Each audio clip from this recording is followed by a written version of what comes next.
Hey guys, what is going on? Today we're going to be taking a look at something a little bit different here. We're going to be deciding which one of the Cooper Carbine or the Automaton is the best assault rifle in Vanguard Season 1. Now, I've chosen these two weapons as I do believe they are the best assault rifles in the game at the moment, and we're going to compare them side by side. We've got a range of statistics that we're going to go over here, including time to kill, shots to kill, like bullet velocity values, reload speed, a lot of different in-depth stats that we can take a look at here to sort of determine which one of these weapons is actually better. I think it's really close, and off the top of my head, I think the Cooper Carbine might win. We will have to do our testing here and see what happens by the end of the video, and we will see if we are right. Just before we do get into it here though, make sure you do hit that subscribe button with those notifications turned on. I do very much appreciate it. It really does help me out. We are still trying to go towards 6,000 subscribers, and if you could help me achieve that goal, that would be absolutely massive. So let's take a look here. Let's see which one of the assault rifles, the Cooper Carbine or the Automaton, is the best assault rifle in Vanguard Season 1. So keep in mind here, all of the statistics that we are going to cover here today are going to be based around the Automaton and the Cooper Carbine with their best possible class setups that we have made videos on previously. If you do want to go check them out, the links will be in the description, of course. Again, we are starting off here with the shots to kill value. This is a very important stat. Does tie pretty much directly into our time to kill value, but we'll talk about that more in just a second here. Essentially, the fewer shots that it does take to kill, the more kills you're going to get in the game, and the faster you can do that. The Automaton does have a 3-shot kill at 39 damage per bullet, and very similarly to that, the Cooper Carbine does have a 3-shot kill as well, at slightly less damage per bullet at 34, which is a little bit less, but again, still equals 100 health once you do get those 3 shots on target. So this is a little bit of a draw here. The next stat that we can take a look at, as I mentioned previously, is of course time to kill, or the TTK, which will be referred to as from now on.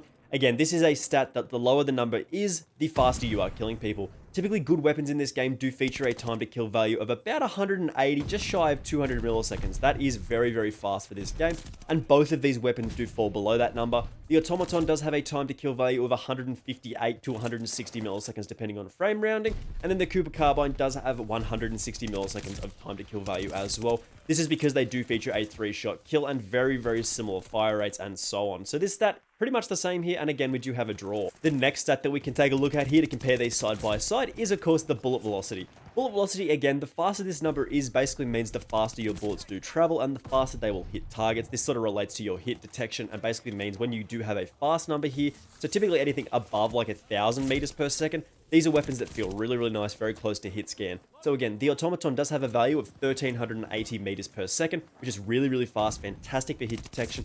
And then for the Cooper Carbine, unsurprisingly, this does feature exactly the same value, again at 1,380 meters per second, which again is fantastic for our hit detection here, means the bullets are flying down range, hitting the target as fast as possible. So again, we have another tie here. So our next stat that we are going to be taking a look at here is our recoil control and how easy it is for us to hit shots with these things.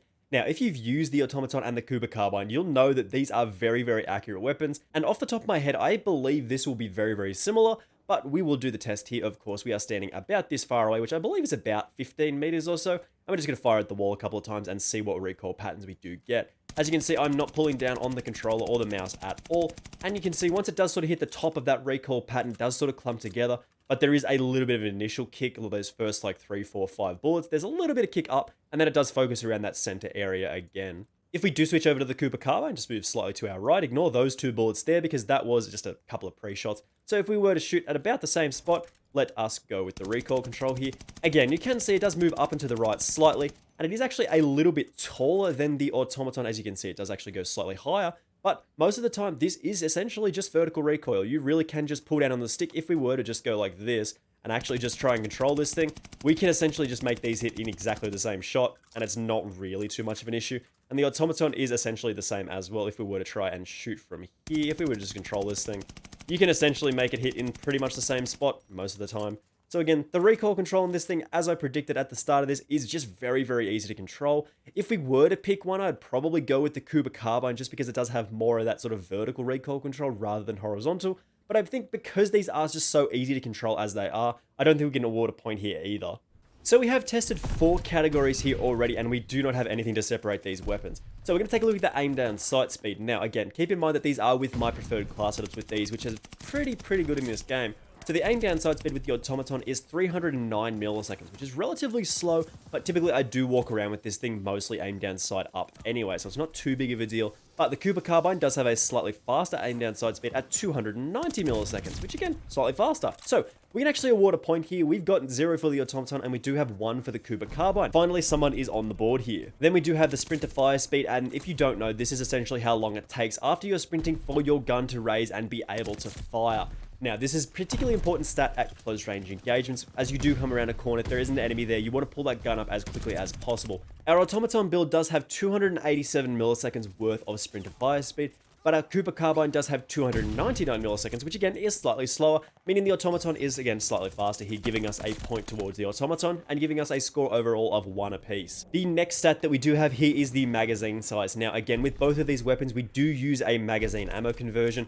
With the Automaton, we do use a 50 round mag with again damage increasing properties, bullet velocity stuff, and again this makes this weapon very effective and have a very fast time to kill. But the Cooper Carbine also does use a magazine ammo conversion and gives us a 45 round mag, which when you think about it, that's pretty much the same number. It only is relevant usually when you are trying to get that extended couple of kills out of your magazine. Like you can maybe squeeze out a couple more kills with the Automaton. But again, I feel like this is just a number that is too close to call. It is obviously a larger number with the 50 round magazine, but it doesn't make too much difference in reality to have 5 more bullets over 45. Next stat is the reload speed. Now we do have the Automaton getting that magazine in the gun basically at 2.9 seconds, which is a little slow. It's not the fastest one, but again, because we do have that magazine ammo capacity, we do have a larger magazine. 2.9 seconds to get it back in the magazine is actually not too bad here. And we can actually reduce this with sleight of hand if we do prefer, which with our best class setup, we don't really need to do that. Then the Cooper Carbine does have a reload speed of 2.8 seconds.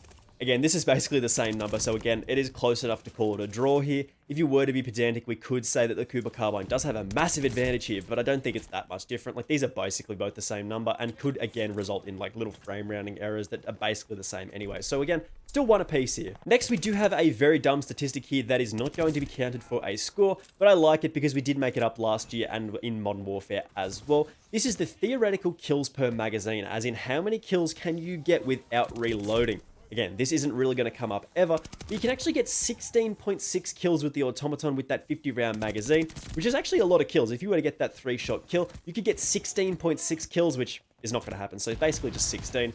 Again, you can get 16 kills without reloading this thing if you get consistent 3-shot kills, but again, that's not going to happen.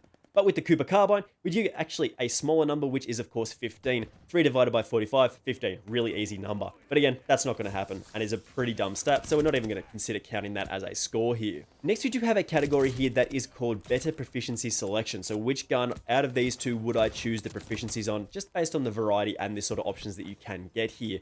With the Automaton, my preferred options are either Tight Grip, Sleight of Hand, or Frenzy here, which I really like Frenzy in this game. If you don't know how that works, basically it does kickstart your health regeneration. If you are at very low health, it will kickstart that initial regeneration to get you back up to 20 HP, and then about 2.9-ish seconds, almost 3 seconds later, you will start to regen back to full health. Just that initial kickstart of getting that health regeneration started a little faster actually does keep you alive in more gunfights because you are just basically regenerating health when you do get a kill. Again, the Cooper Carbine does have Vital, it does have Brace, which is not ideal, it just sort of reduces that initial recoil, which is kind of good, but again, not super powerful, and it does have Tight Grip as well. If we were to sort of judge these two on categories, I think the Automaton does have better potential for longer streaks if you were to go with something like Frenzy, which as I said, does increase that initial regeneration stat. It's not sort of increasing the overall speed, but it does get that little kickstart of health going faster, which is actually a very nice thing if you are going on longer streaks, and does actually combine with our larger magazine as well, meaning when we are firing this thing for an extended period of time, we're actually just chugging through our health if we do take some damage, which is actually very powerful here. So if we were to award a number on this statistic, we're actually going to give one to the Automaton here, just because in my opinion, Tight Grip, Sleight of Hand, and Frenzy is a better range of those than Vital, Brace, and Tight Grip from, of course, the Cooper Carbine. So we have a score of 2-1 here to the Automaton. The next stat that I do want to consider here is something a little bit different and actually does affect how you do play the game, and that is aim down sight movement speed. This is of course when you are aim down sight, how quickly you move around the map, which is a pretty important stat in most gunfights. Now, the Automaton does have an aim down sight movement speed of 8.5 miles per hour, which is actually quite okay in the assault rifle category. It means you can move around the map a little bit quickly here. But the Cooper Carbine actually is a little slower here at 7.4 miles per hour. So this is definitely an increase on the Automaton here. You can actually get up and move around the map a little bit more quickly with the Automaton, which at those close range maps, on those close quarters engagements, you can actually move around the map a little bit more quickly, and you can win more gunfights as a result of that faster aim down sight movement speed. So we actually do have another score for the Automaton, and again, still 1 for the Cooper Carbine.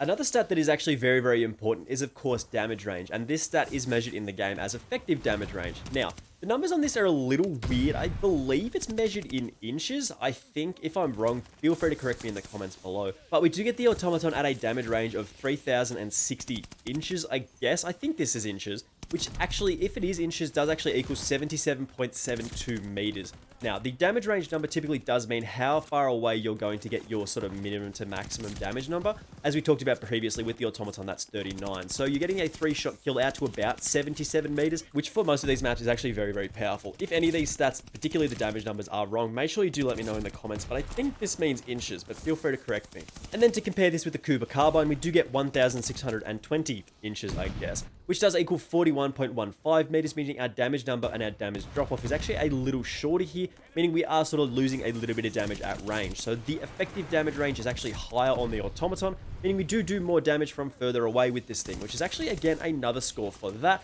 And again, we stay at 1 on the Cooper Carbine. So if we were to round this one off with a little bit of a subjective one, a little bit of an overall feel between the weapons, I feel like they are very, very similar. But we have presented a number of different stats here that pretty much say that the Automaton is seemingly a little bit of a better weapon.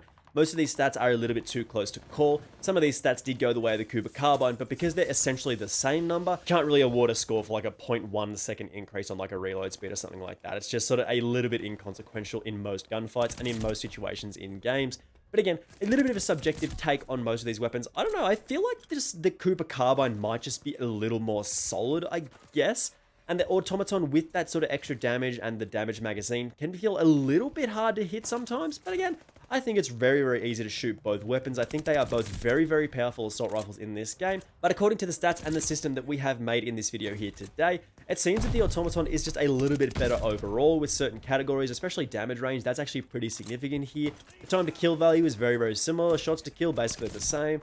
It is a little bit better in terms of the attachment options. I wish you could actually put like an alternative iron sight on the Cooper Carbine. I think that is an attachment missed opportunity, which is a little unfortunate, and you can actually do that with the Automaton. I don't. I use an optic usually. But I think these weapons are very, very close to each other. But if we were to actually rank them side by side, I would say the Automaton is probably the best assault rifle in the game at the moment, then followed by the Cooper Carbine, and then basically a little bit of a gap, and then followed by pretty much everything else here. Again, thank you very much for watching this one. If you did enjoy it and it did help you out at all in making your decision as to what your favorite gun is in Season 1 Vanguard, make sure you do hit that subscribe button with those notifications turned on. I do very much appreciate it. It really does help me out. And hopefully if you did enjoy this one, I will see you in the next video. Bye!